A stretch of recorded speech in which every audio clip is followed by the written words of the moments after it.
Chapter 3. Hazel's Decision. "But Hazel, you didn't really think the Chief Rabbit would act on your advice, did you? What were you expecting?" It was evening once more, and Hazel and Fiver were feeding outside the wood with two friends.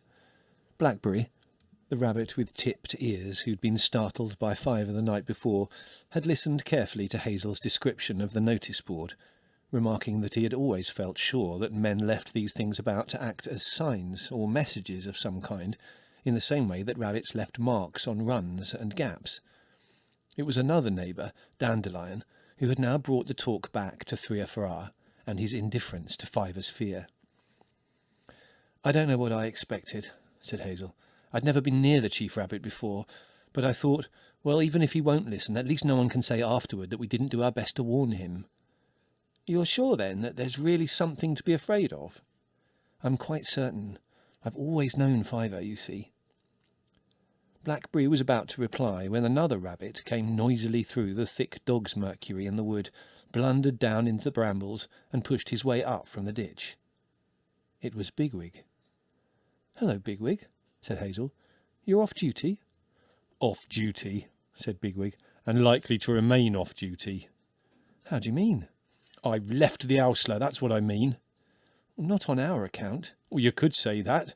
The 3's rather good at making himself unpleasant when he's been woken up at Nifrith for what he considers a piece of trivial nonsense. He certainly knows how to get under your skin. I dare say a good many rabbits would have kept quiet and thought about keeping on the right side of the chief, but I'm afraid I'm not much good at that. I told him that the Owsler's privileges didn't mean all that much to me in any case, and that a strong rabbit could always do just as well by leaving the warren. He told me not to be impulsive and to think it over, but I shan't stay. Lettuce stealing isn't my idea of a jolly life, nor sentry duty in the burrow.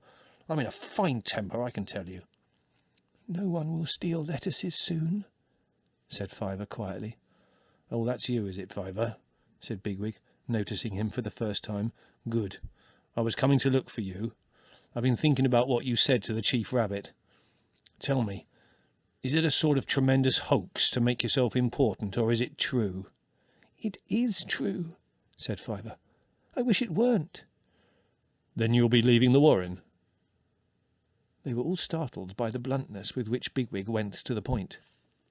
Dandelion muttered, "Leave the warren? Frith-rah!" while Blackberry twitched his ears and looked very intently, first at Bigwig, and then at Hazel. It was Hazel who replied. "Fiver and I will be leaving the warren tonight," he said deliberately. "I don't know exactly where we shall go, but we'll take anyone who's ready to come with us." "Right," said Bigwig. "Then you can take me." The last thing Hazel had expected was the immediate support of a member of the Owsler. It crossed his mind that, although Bigwig would certainly be a useful rabbit in a tight corner, he would also be a difficult one to get on with. He would certainly not want to do what he was told, or even asked, by an outskirter. "I don't care if he is in the Owsler," thought Hazel. "If we get away from the warren, I'm not going to let Bigwig run everything, or why bother to go?" But he answered only, "Good. We shall be glad to have you." He looked around at the other rabbits, who were all staring either at Bigwig or at himself. It was Blackberry who spoke next. "I think I'll come," he said. "I don't quite know whether it's you who've persuaded me, Fiver, but anyway, there are too many bucks in this warren, and it's pretty poor fun for any rabbits that are not in the Owsler.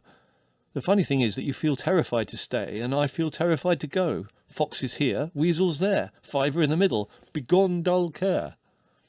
He pulled out a burnet leaf and ate it slowly, concealing his fear as best he could, for all his instincts were warning him of the dangers in the unknown country beyond the warren. "If we believe Fiver," said Hazel, "it means that we think no rabbits at all ought to stay here. So between now and the time when we go, we ought to persuade as many as we can to join us." "I think there are one or two in the Owsler who might be worth sounding," said Bigwig. "If I can talk them over, they'll be with me when I join you tonight. But they won't become because of Fiver. They'll be juniors, discontented fellows like me. You need to have heard Fiver yourself to be convinced by him. He's convinced me. It's obvious he's been sent some kind of message, and I believe in these things.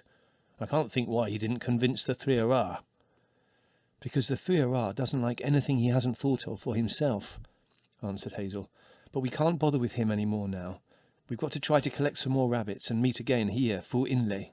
And we'll start Fu Inlay too. We can't wait any longer. The danger's coming closer all the time, whatever it is. And besides, the 3RR isn't going to like it if he finds out that you've been trying to get at rabbits in the Ausla, Bigwig. Neither is Captain Holly, I dare say. They won't mind odds and ends like us clearing off, but they won't want to lose you. If I were in your place, I'd be careful whom I pick to talk to.